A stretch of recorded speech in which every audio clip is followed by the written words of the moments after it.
Hello and welcome to another edition of Sports Cigars and Coffee. I'm your host, Coach Dave, and filming this on Friday afternoon, November 10th, 2023. Sorry for the delay. Was a little under the weather earlier this week, but finally feeling better and uh, nothing like a great football weekend. Here's the ill. So let's talk about the NFL. NFL is pretty much at the halfway point. Uh, we had the Seahawks and Ravens last week play in Week 9, and this was a potential game of two uh, playoff contenders. And Baltimore, just like they did with Detroit, lit them up. The final score was 37-3. So Baltimore is climbing that ladder of being a Super Bowl team. They have the defense. They have a quarterback. They have a good offensive line. Uh, they have an experienced coaching staff, so they have the recipe to make a Super Bowl run in the AFC. Because the Chiefs aren't as offensively dominant; their defense is dominant, and the Bengals are up and coming. I don't. They're coming on now after that slow start. Uh, and then you got the Steelers and the Browns, Miami, you know, teams that are decently good playoff teams, but I don't think, uh, you know, I don't think they can make a push for a Super Bowl. But who knows? That's how we play the games. Any given Sunday. So the Ravens look absolutely awesome right now, um, and they have a big game coming up this week. So we'll talk about that. The Chiefs over in Frankfurt, Germany, took on the Miami Dolphins in a weird game. Kansas City went right down the field on the first drive and uh, and then scored in the second quarter. And then right before halftime, when Miami was going for points, Tyreek Hill had a little flare in the flat, and he caught the ball, tried to make a move, got tackled, stripped, and Kansas City took it back for a scoop six with a lateral. They were up 21-0. Miami would score 14 points in the second half, and they were driving to tie the game or potentially go for two in the win. And Tua just dropped a snap on fourth down. He underthrew a pass with a minute left. I think that was third down, and the last two plays, Tua probably would want back. Kansas City doesn't score a point in the second half, and they win 21-14. They're reminding me of the Eagles. They're just winning. They're not winning pretty like, we're accustomed to with Patrick Mahomes and Travis Kelce and Pacheco and Andy Reid. But they're winning, and that's all that matters. Then we had the C.J. Stroud. I mean,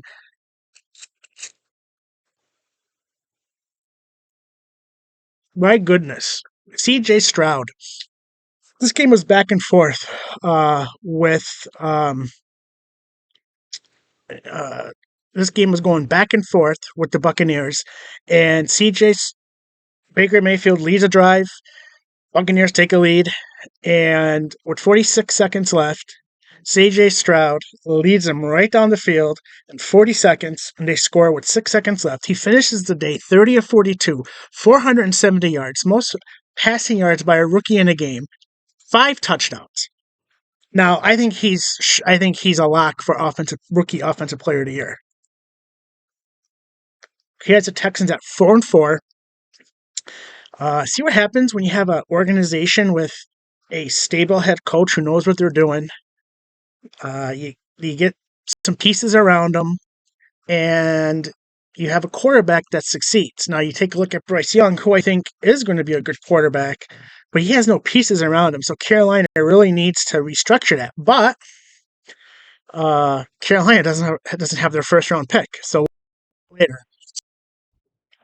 And then we had the Packers and the Rams playing at Lambeau Field, and I swear the first 3 quarters of that game, that set the NFL offense back 105 years, and the NFL has only been around for 103 years. I know everybody's talking about Bill Belichick without Tom Brady.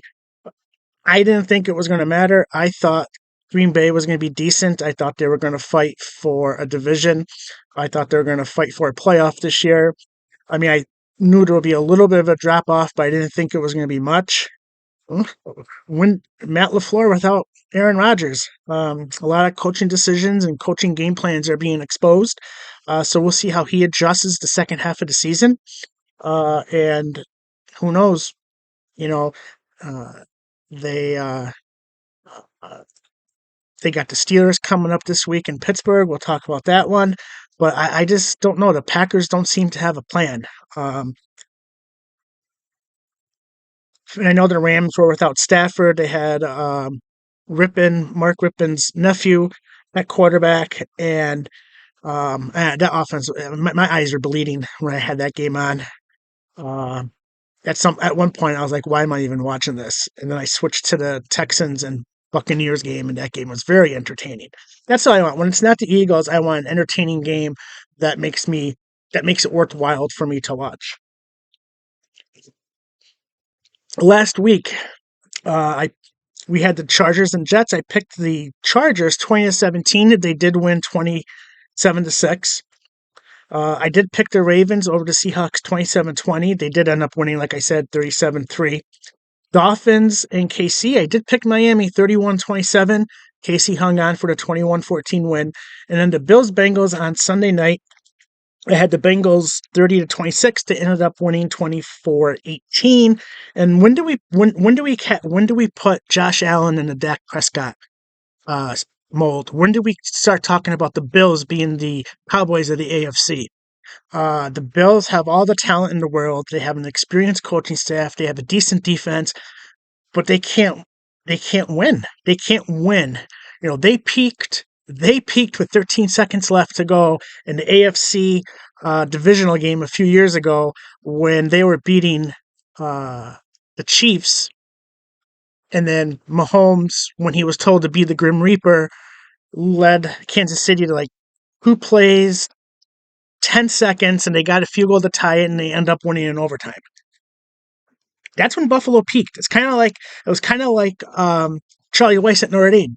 He peaked when he lost to USC when USC was number one, and you had the Bush push when he pushed Matt Leinart into the end zone on the quarterback sneak with like 4 seconds left in the game. After that game, Charlie Weiss got a huge extension deal from Notre Dame, and that was it. That was it. Charlie Weiss didn't. He did a nosedive after that. At what point do we start calling the Bills out? At what point do we say the Bills are underachievers? What point do we say the Bills are overrated? They still have a talented quarterback. They still have a talented roster, but they just can't put it together in big games against teams with winning records. Kind of like Miami. Same thing. Miami's probably going to win the division. They're probably going to host a playoff game. And then they're going to have to go to Baltimore or Kansas City. So we'll see what happens with how that shakes out. Um, and then we had the Eagles and Cowboys with a wild, crazy game. Division games are always weird. The Cowboys had 3 drives inside the Eagles' 10-yard line in the second half, and they scored 6 points. They had a 17-14 lead, and then the Eagles scored 2 touchdowns to go up 28-17. And the Cowboys finally scored with about 6 minutes left. And then Dak Prescott on a 2-point conversion to cut it to a 28-25 game. He inexplicably stepped out of bounds. And with nobody pressuring him, he just ran out of bounds. All he had to do was tightrope the sideline, and it would have been 28-25. The Eagles couldn't run the clock out. Twice the Eagles had the ball to run the clock out, and they couldn't do it.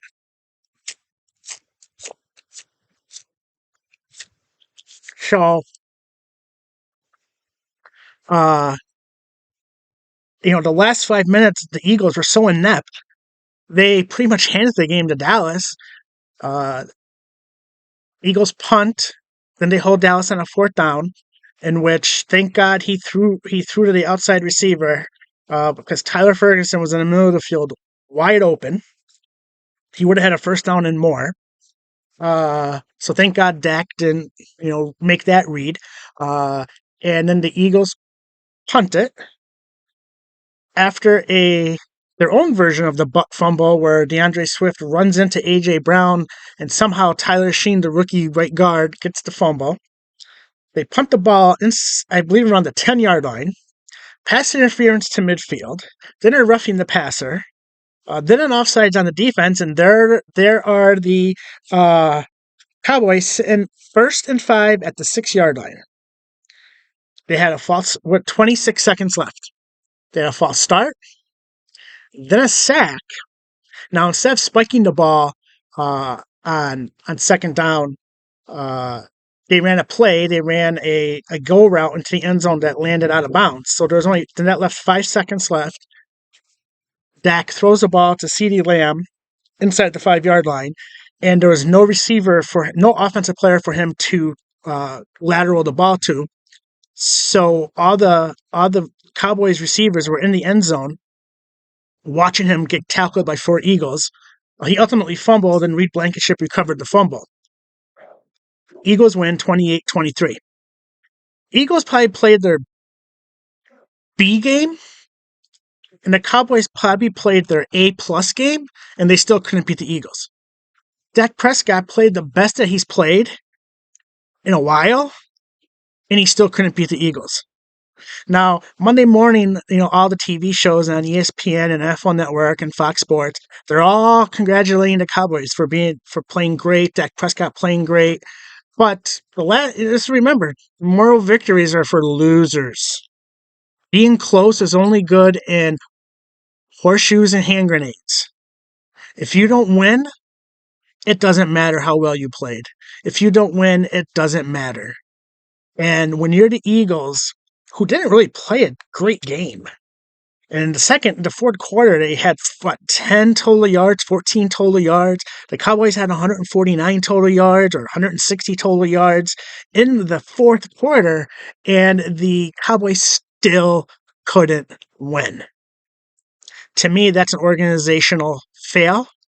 I think, Dak Prescott, as well as he played, he stepped out of bounds. He made the wrong read on the fourth down with about 6 minutes left. He made the wrong read when the tight end, Schoenberger, was called for the touchdown. And in the review, he had, I think it was Brandon Cooks running a post wide open with no Eagles defender within 10 yards of him.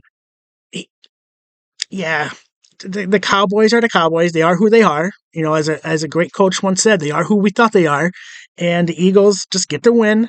They go into the bye week with a 9-1 record, the best record in the NFL. And that's that. So for the games this week, my Week 10 picks, I have the Steelers hosting the Packers. I have the Steelers to win this game 17-10. The biggest game I think this weekend is the Jaguars and the 49ers. The Jaguars are hosting the 49ers, so the 49ers are playing a 1 o'clock Eastern kickoff game. I have the Jags winning this one, 23-19. Jacksonville's got an excellent defense. They have a decent offensive line. They have a great quarterback. They have a good receiving core. They have a good running game, and they have a Super Bowl winning coach who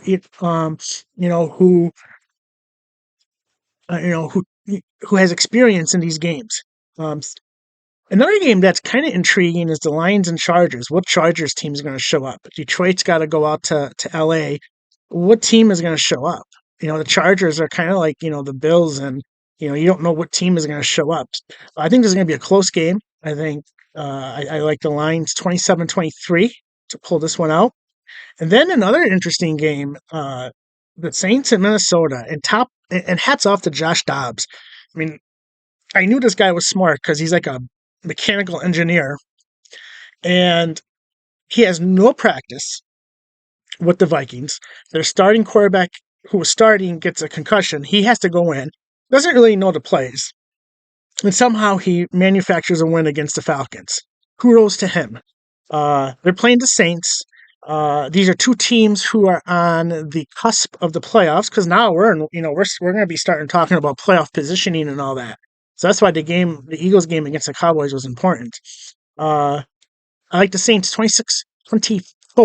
They're going to kick a field goal to win the game and win 26-24 with a last-second field goal. The byes this week in the NFL are the Chiefs, the Eagles, the Rams, and the Dolphins. The Chiefs and Eagles both on byes before their big Monday night matchup on November 20th, each of their next game. So what do you think? What are some of your storylines this week?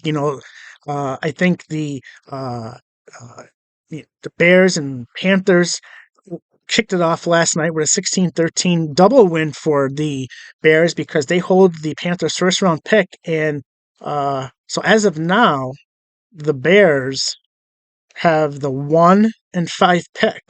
And if I'm the Bears, here's what I do. This is my offseason plan for the Bears. Fire Eberholz or Eberfoss or whatever his name is. The guy reminds me of Benny Hill because every time he does a press conference, I just think of the Benny Hill music playing in the background. Fire this clown. Hire Eric Bieniemy. Keep Justin Fields. At number 1, right now the Giants hold the 3rd pick. Trade with the Giants, so the Giants get the number 1 pick. Giants are going to draft Caleb Williams or Drake May from North Carolina, quarterback, with Daniel Jones. God bless his heart, tearing his ACL. I just feel so bad for the kid. Thankfully for him, he got the money. The Giants were foolish to give him the money, but good for him and his family. It just sucks. Those non-contact knee injuries suck. So now then you have the 3rd and 5th pick. So you have the Giants will take a quarterback. Arizona, I don't know what Arizona will do. I don't know if they're married to Kyle Murray. Will they trade out to a team like the Patriots who might take a quarterback? So you're sitting there at 3. Let's just say that 2 quarterbacks go 1-2. 3rd pick, Marvin Harrison Jr. Give Justin Fields his running mate. Marvin Harrison Jr., who is the best player in college football right now. He's the only reason why the Ohio State's undefeated. And then the 5th pick, you draft Olu Fashanu, the left tackle from Penn State. There, boom. You just gave Justin Fields. You just told Justin Fields with those picks, you're the man. We gave you the weapon on the outside. We gave you a big stud at left tackle. And now the rest of the draft will sprinkle in a running back. We'll sprinkle in another offensive line. We'll get some defense. That's what I would do if I'm the Bears. That's my Bears fixing 101. So my MVP kind of got a little shaken up this week. My number five is Tua. Number 4, Pat Mahomes. Number 3, Lamar Jackson. And number 2, A.J. Brown. And the man who has taken the lead on my MVP, Jalen Hurts. The man just never ceases to amaze me. I thought he tore his ACL right before halftime. When he got hit in the knee, comes out, first play, quarterback draw, gets 10 yards. And then this leads the Eagles to two touchdown drives. That throw to Devon Smith for the 29-yard touchdown that gave him the lead at 24 or at 21-17 was just a beautiful dime. All those critics who said he can't throw from the pocket, he's one of the best NFL pocket quarterbacks. He throws a beautiful deep ball. And right now, between carrying the Eagles and I'm not saying this to be biased. I don't care if Eagles win MVP. I'd rather him win the MVP of the Super Bowl. But just pure football, I think he's the leader. I know everybody's going to say Pat Mahomes, but he hasn't really been spectacular this year. This is one of his worst years numbers-wise, I believe. I'll have to go back and check. So with that, the business tier this week, we have the CEO for this week are the Eagles and Ravens. The COO, the Jaguars, 49ers, And out of purgatory, Kansas City, because you know the rule. If you lose to the Broncos, you automatically become an unpaid intern for 1 week. The CFOs, Miami, Dallas, Detroit, and the Seahawks. Regional vice presidents, the Bills, the Steelers, the Browns, and the Bengals. How about that? As of right now, the AFC Central has all 4 teams in the playoffs. How weird and bizarre is that? Crazy. The regional assistant vice presidents, Minnesota and the Saints, who are going at it this week. The regional managers, the Chargers, they're the only ones. Right now, they're the only qualified applicant for the regional managers. Team leaders, I have the Jets, the Texans, Washington, and the Falcons. Office hour employees, I have the Colts, the Raiders, who are just a complete mess. But did they fix that? I'll get to that in a minute. Packers, the Bucks, and the Rams. And the unpaid interns, the Patriots, the Broncos, the Giants, the Bears, the Panthers, and the Cardinals. Last week, we had we talked about Josh McDaniel getting fired and Antonio Pierce, the ex-Giant, taking over. They get the win. Did you see that locker room afterwards? It was like they won the state high school football championship. They were so happy. If reports are true, Josh McDaniels will never be a head coach again. When things were looking bleak, Josh McDaniels had Antonio Pierce talk to the team about overcoming obstacles and winning games. And Antonio Pierce said you have to have the mindset that you're going to beat anybody, anytime, anywhere. And he said that about the 2007 Giants when they played against the Patriots, when the Patriots were undefeated in the Super Bowl. And he talked about we had a mindset going into that Super Bowl that we're not going to lose, that we're the better team, we're not going to lose. We had that mindset. That's what you guys have to do. You have to have a mindset. Well, when the meeting was over, all the players and coaches, they all clapped and they loved the speech. But when it was just Josh McDaniels and Antonio Pierce, Josh McDaniels apparently said, don't ever talk to the Patriots like that again. And at that point, he's not the Patriot coach. He's trying to be like Bill Belichick. He's trying to run all his programs the Patriot way. He can't. He may be a good offensive coordinator. He's a great offensive coordinator with Tom Brady. He may be a good offensive coordinator, but the man's not a head coach. And he'll probably go because Bill O'Brien may get a job this year, and he'll go back to being the Patriots' offensive coordinator. That's the only job he's suited for, nothing else. And there's no shame in being an offensive coordinator. Not every, if you're a good offensive coordinator, there's no shame in that. So, with that, before we transition to the NCAA, let's talk about today's cigar. This is a Rocky Patel Vintage 2006 San Andres. It's a medium to full body. It does have a nice chocolate taste to it, a nice spicy chocolate taste to it on a cool fall day like today. Goes well with my hot chocolate and coffee. I like it. I never had this one before. I had the vintage 92. I never had the vintage 2006. I like it. Very good. It's not too bitter, not too harsh. Nice smooth aftertaste. Check it out if you so inclined. All right, so let's recap the NCAA. This week we had Clemson defeated Notre Dame, so Notre Dame is eliminated from a New Year's Eve 6 bowl. I know I'm hard on Dabo. I think, but that was a big win for him to move to 5-4 and beating Notre Dame, who I think was 12th or 15th maybe. So Clemson now is on track to go to a bowl game. Which, you remember when bowls used to mean something? When it started on, you had the Holiday Bowl on like December 28th on the Thursday, and then you may have had like the Peach Bowl and the Chick-fil-A Bowl on New Year's Eve, and then New Year's Day it was like from 11 a.m. to all the way till midnight. There was the Outback Bowl, the Citrus Bowl, the Rose Bowl, the Cotton Bowl, the Sugar Bowl. They all kind of staggered each other, and we'd have, when we were kids, my brothers we'd have 3 TVs set up in the living room for ABC, NBC and CBS because that's where the games were on. The games weren't on ESPN. They weren't on Fox. It was ABC, CBS, and NBC. So we had the three state. Of course, Penn State was on the main TV, uh, and that was great.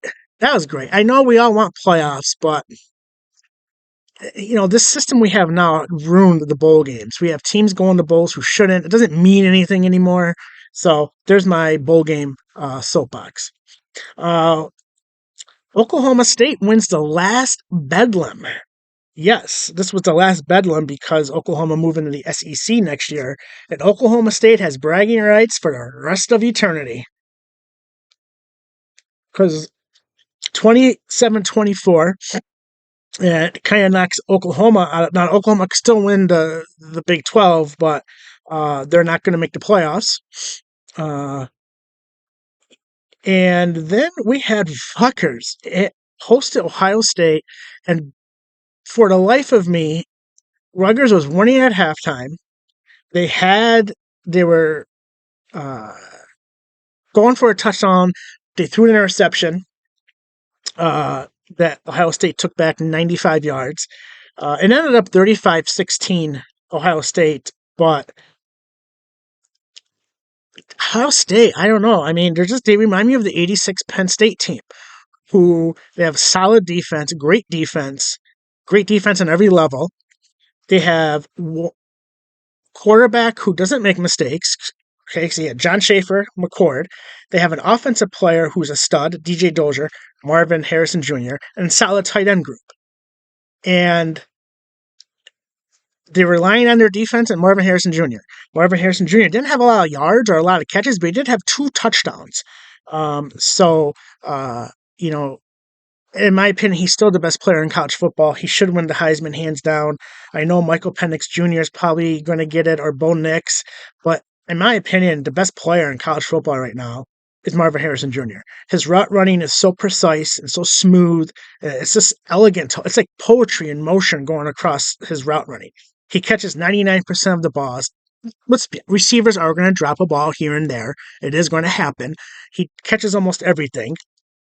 And he's the best player in college football. He's carrying Ohio State to the number 3 ranking, or number 1 in the playoff ranking. Washington tops USC 52-42. So they stay undefeated for a big game for them this week.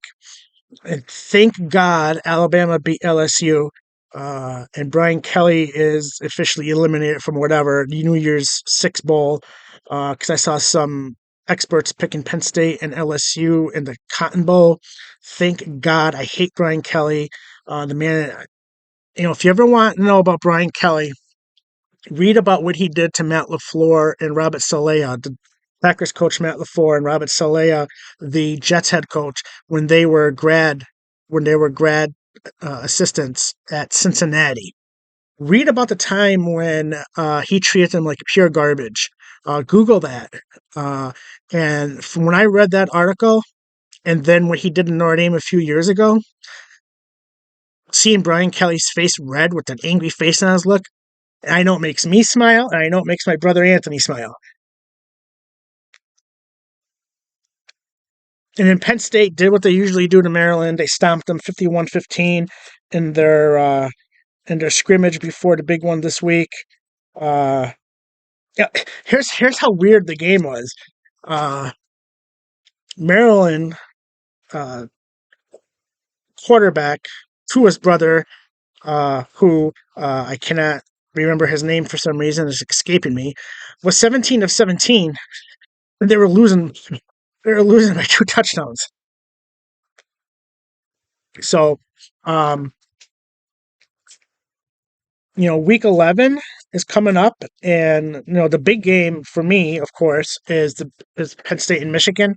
Penn State, James Franklin has to win one of these games.